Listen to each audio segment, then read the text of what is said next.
I'm out grabbing a sample from this hydrant right now, and I wanted to talk a little bit about the plants that are growing in this location. So this is in Washington, and we've got lots of green under foliage here.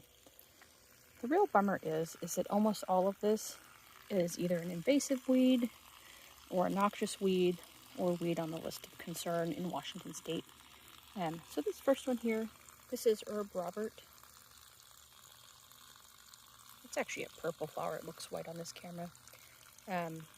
That's a Class B noxious weed in Washington, and it has a propensity to grow in shade, sun. It'll eventually probably overtake this entire area.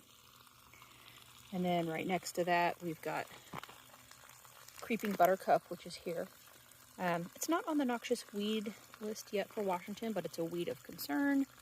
And then we've got yellow archangel right here, which is also on the noxious weed list. And I'm not even seeing any native plants here. Oh, I think I saw a frog.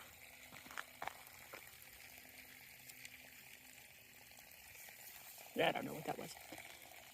Anyway, we have a little fern here. We have some salmon berries.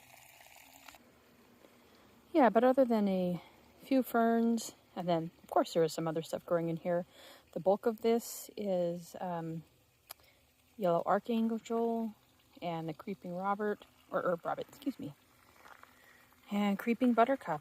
So if you see any of those guys in your yard or in your landscapes, get rid of them. It's too bad because this is pretty. Herb robert is also very pretty, and creeping buttercup also very pretty when it's in bloom, but these are not good for your landscape, and you definitely want to get rid of them if you can.